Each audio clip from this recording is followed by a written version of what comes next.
Today on circuitvalley.com we are going to take a look at one analog multimeter, a really old from 1970s, produced around 1977 in Italy. It's called SuperTester 680R. It's from an Italian company from Milan. If you can see, name is written right up here in really small font. I know a little bit Italian. This company ICE, Industria Costruzioni Elettromeccaniche, Milan, made in Italy by ICE, Industria Costruzioni Elettromeccaniche. There are various models under 680R SuperTester name, and they have slightly different features. So this instrument is really exceptional, nice little instrument. It can measure multiple different things. This is the technical specification of this multimeter. This is in German, so I will read it for you. It can measure Gleichspannung, DC. It can measure Wechselspannung, AC. It can measure DC current. It can measure AC current. It can measure resistance.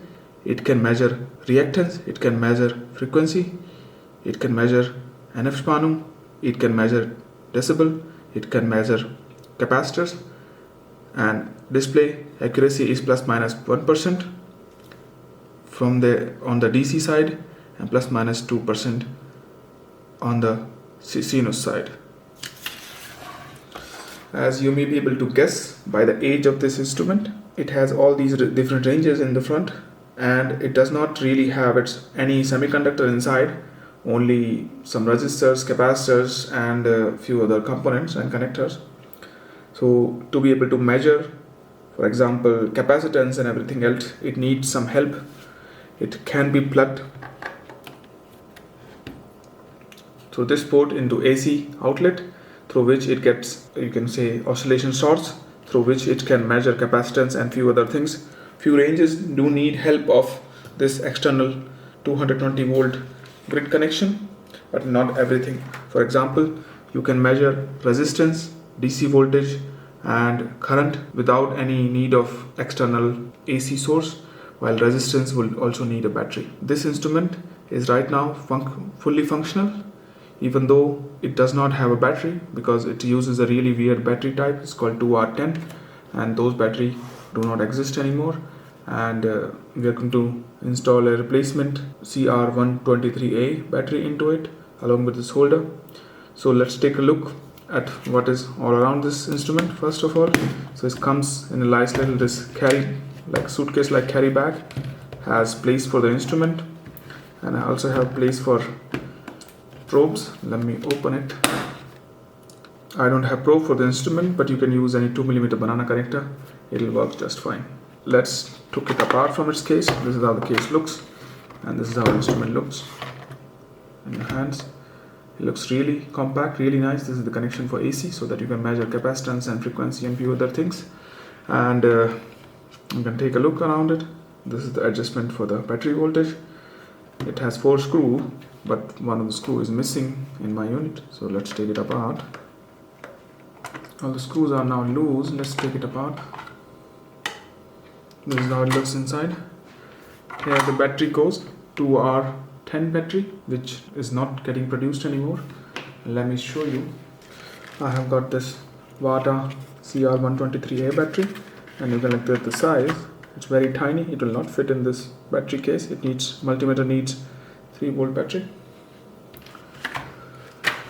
So we are in, and you can see around.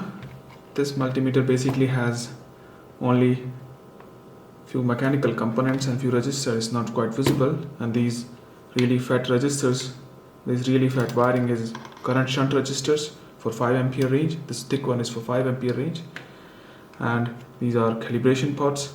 It has some calibration points. In a few moments we will take a look how exact this multimeter is. There are few resistors and everything else.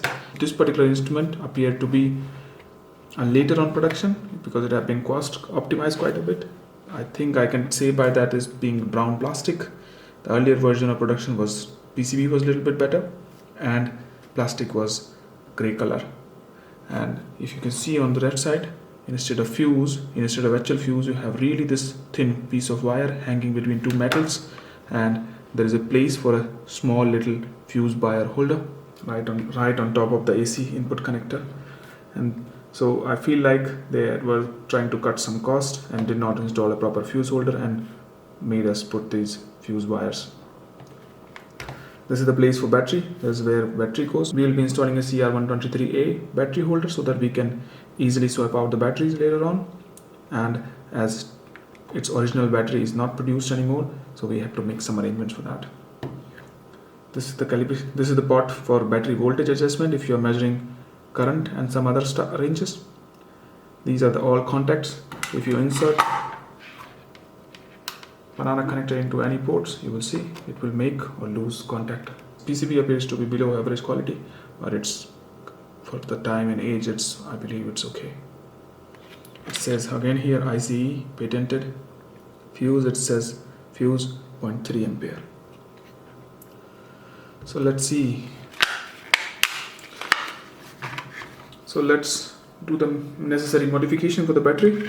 I have already installed new silicon wire in this multimeter because the original wire was completely degraded.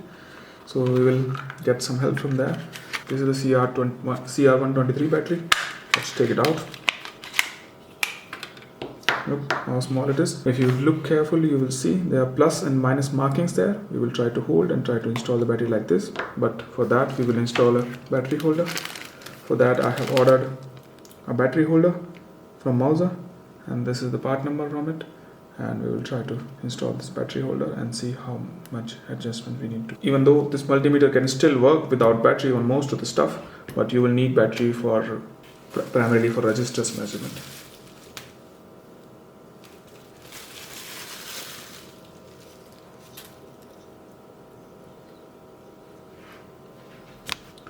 This is the battery holder from Keystone Electronics, and even with the pins protruding, you can see it can easily sit down here and it will not come above the PCB, and I believe there will be enough space in the enclosure.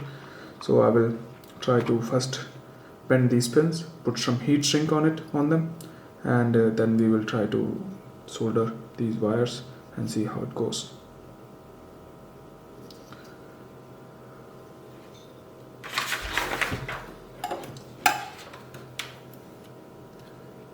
So let's see. This has been bent. This has been bent too. I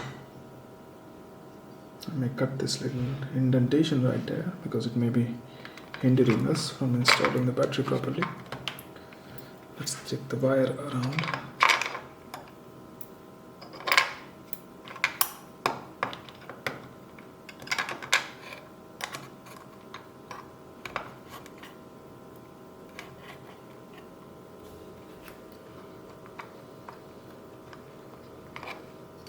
I think it is hindering us. So let me cut it by side cutter. It's gone. Now it sits better. Maybe I'll let it sit on the left side or on the right side, I don't know yet.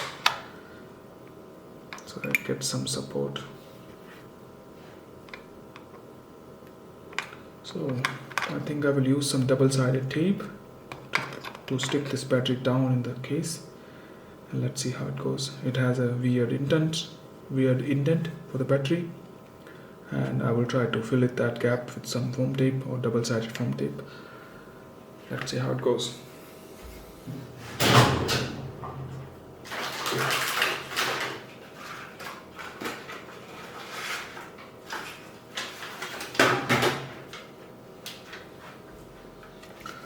I have these things called power strips. They are from a German company called Tesa, and they make pretty powerful double-sided tape.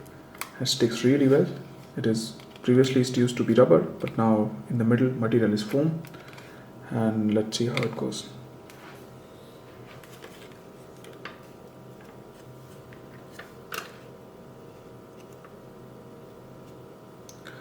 I would not try to install this thing throughout the component because I want to sit it as low as possible. So I may cut a small strip of this tape, put it only in the middle. So I have put this double-sided foam tape on there, and let's solder these battery terminals, and then we will have ease of installation into the battery compartment. I've got some heat shrink.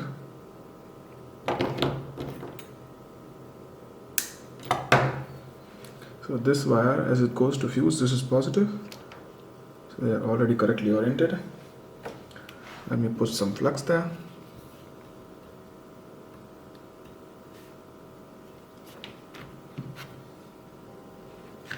Let me put some more flux because I'm a little bit concerned if the metal contact is completely wetted.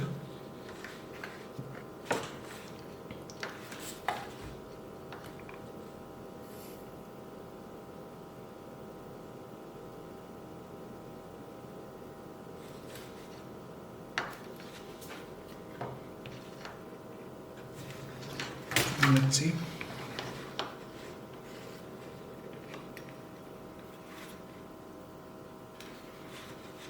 The other side.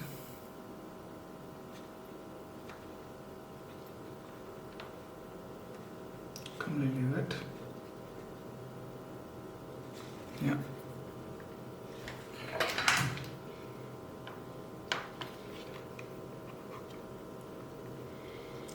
So it's connected, it'll sit like this. Maybe it's hard to sit in the middle, or it'll sit like this.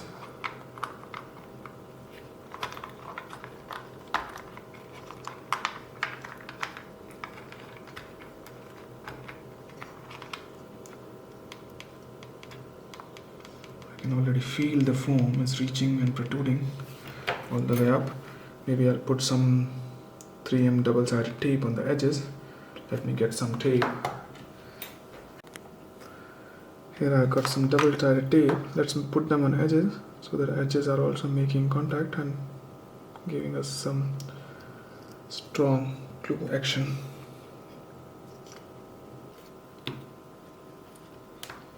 Put a little bit more force to it so that I remove only the backing nut. So it's removed now.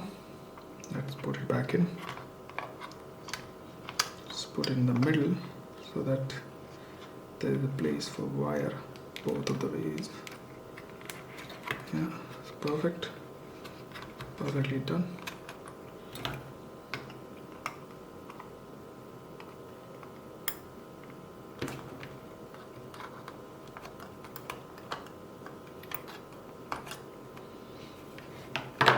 Perfectly done. Let's install the battery. Maybe I'll verify if this is shorted or something. Let me quickly check with my normal multimeter if it has a short or something else. So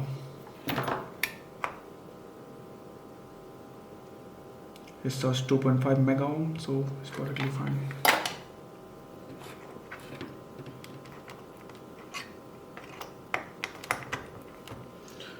Battery is installed.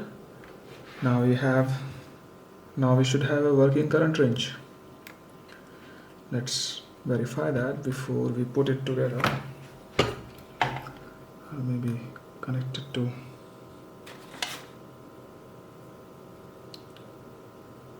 will probably connect my homemade probe to the correct ranges, to ohm and to the 1 ohm range.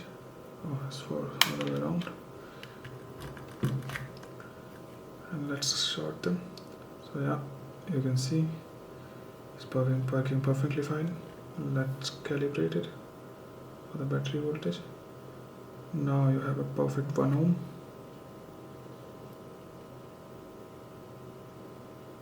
As it should be. Perfect. So battery installation is done. Now we are going to test this instrument against a few of my multimeters, and we'll see how it really performs and how accurate it is. Let's close the instrument.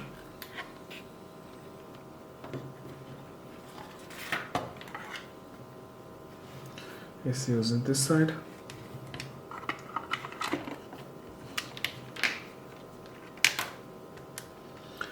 By the way, I'm planning alternate to this AC input.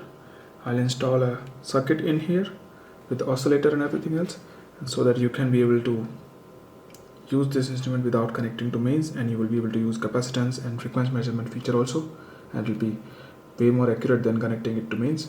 So that project is on the way. You can keep watch for the next coming video, and I will publish a new video which will show you how to mod this multimeter so that it works without any AC input, because I would be really scared of using this multimeter with the AC input, and that will be also quite dangerous to use it on AC input. I will connect this multimeter to my precision lab supply, and we will try to feed in some voltage and compare it against my really accurate handheld multimeter U1282A from Keysight, and we'll see. Now we will try to feed in some voltages into the instrument. Both of the instrument will be fed same voltage, and let's see how the both of them will react to the fed voltage. Let me connect my Keysight first.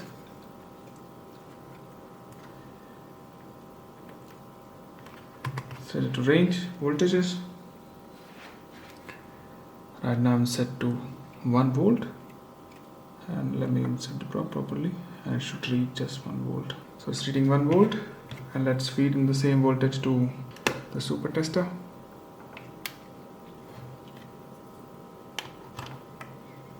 On the 2 volt range, we are currently at showing exactly middle of the range, with the 2 volt range is here, right here, and the middle would be 1 volt.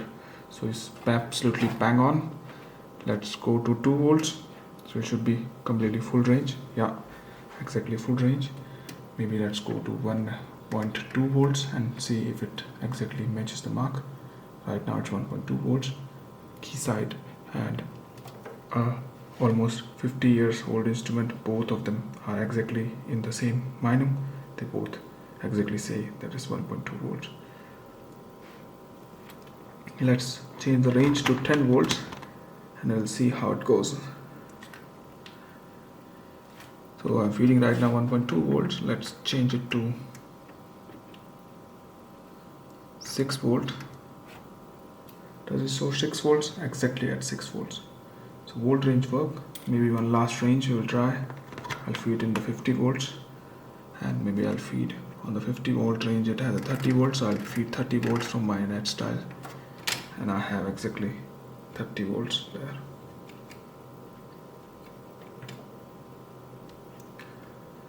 So it works perfectly fine. 30 volt is exactly shows 30 volt. It also has a function called AV2. So if you press that button, the automatically range goes half. So you can measure now on 100 volt range without doing anything. And on 100 volt range, it would be between 2 and 4, which is 3. So it's going to be 30 volts. Let's drive down the voltage a bit, and we will switch to current ranges. I'll be at compliance voltage of 1 volt, and I'll switch to current. And for that I need to change my multimeter configuration a bit. I'll remove it from voltage and put it on. Now both the multimeters are connected in series. I will switch here to the amps range. Let me do that. So now I'm on the amp range. Now it's on the amp range. Let me connect the multimeter back again. So it reads around 1 amp, and on this 5 ampere range here should be, and you're almost reading 1.1 amp, which is we are set to 1.076 amperes. Let's dial down exactly 1 ampere.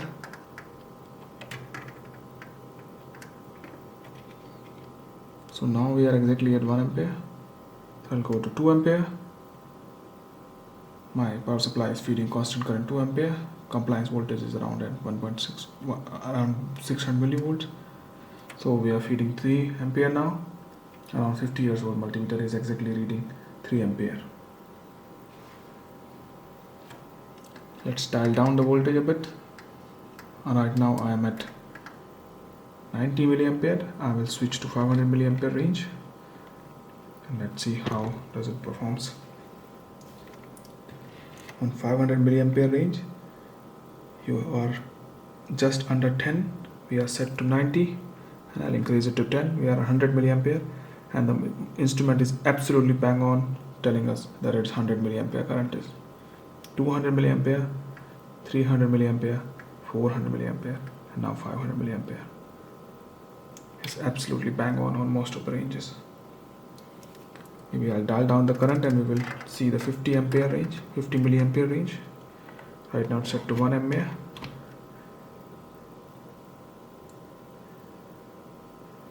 So 2 milliampere, 3 milliampere, 4, 5, 6, 7, 8, 9, 10. So we are at 10 milliampere, 20 milliampere, 30 milliampere, 40 milliampere. So instrument is absolutely bang on. Now let's see how do you measure resistance with it. This instrument can measure AC and capacitance and frequency as well, but for that you need AC connection, which I'm not going to do because it's too dangerous. It does not have any isolation or any kind of security or CAT rating for that matter. It's basically CAT -1 or something like that, if that can exist. And because there is no connection at all, I will show you the schematic of voltage and current measurement now, how this instrument measures voltage and current. So here is the schematic of voltage measurement, and if you can see on your left side, basically voltage gets in, and there are ranges of 100 millivolt, 2 volts, 10 volts, 50 volts, 200 volts, 500 volts, and 1000 volts.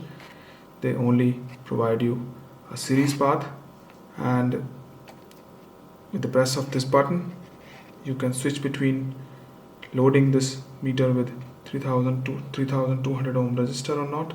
With that you get double the range.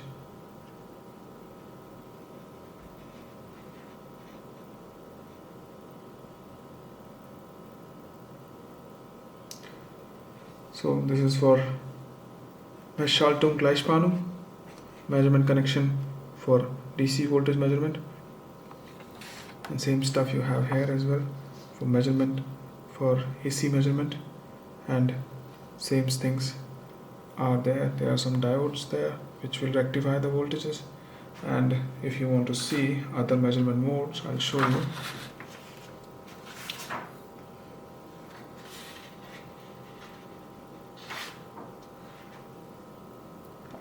This is the measurement setup for ampere measurement, and you can see on 5 ampere you have this current shunt, which we just saw, big fat current shunt, and 500 milliampere, 50 milliampere, 5 ampere, 5 milliampere, 500 microampere, 50 microampere. This is for AC current, and if you can see on the right side, this is the connection for ohm meter, and for small resistance, ohm meter. For big enough resistance, there are two different ranges, and if you can see there that ohm is connected to a fuse, which does not exist, just a fuse wire exists, and there is also connection to the battery, and this battery provides the needed current so that you can measure resistance.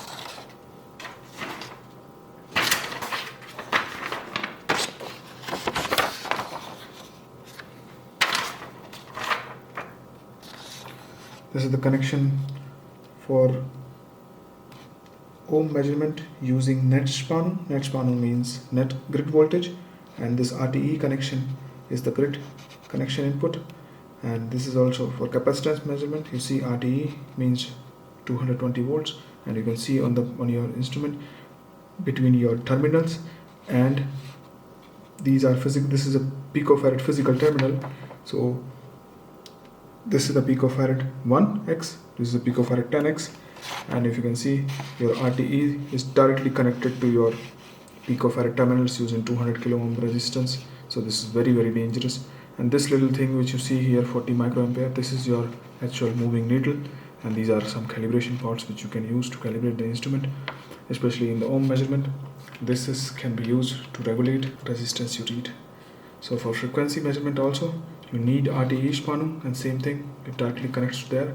So I may try to make a replacement for this RTE Spannung, a small circuit which can feed in this analog voltage, so that we can measure every single range of this instrument without need of any external voltage.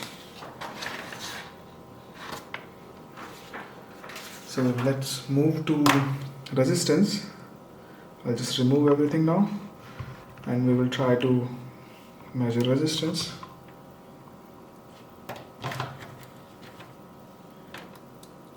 We have selected 1 ohm range. Now let's see. If I touch both of the terminals are now touching, and it's reading only 10 ohms, so I can calibrate that with this particular pot to read exactly 0. And now I'm calibrated. This needs to be done because there is no regulation and the battery voltage may change. So battery is feeding some current here, and depending on your battery voltage, you will need to short these terminals together so that you can get a 0 ohm measurement. And now I will connect some known value resistors and we will see how does it behave. I have these really high quality Vishay resistors. They are 0.005%. This value is particularly 100 ohm, and I have 2 different values. We will measure both of them. This is 100 ohm. I also measure 10 kilo ohms. And let's see first with my other multimeter, what does it say?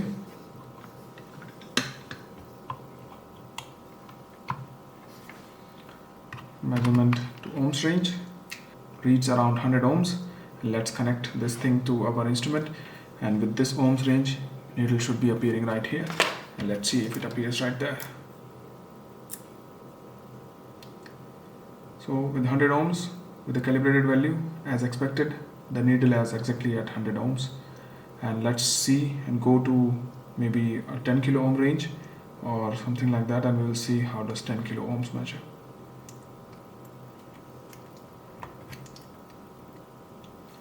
So now we are 1000 times. So here it will be 100,000 and it will be 10,000. So needle should appear here on 10,000 ohms range. I will now connect a 10 kilo ohm resistor. This is a 10 kilo ohm resistor, exactly same 0.005% really exact from Vishay metal film resistor, and I will measure them using my multimeter first. If you see, this is 9.995K, is close enough for 10 kilo, and I'll put my, now let's see how does it measure. So it says roughly around 10K. It's measuring a little bit higher than expected, but it should be good enough for this particular instrument. Maybe we'll move the range round, so we should be reading here. Let's see how does it go. So it's a little bit more accurate now. Resistance range also works perfectly fine. So that's it for this video.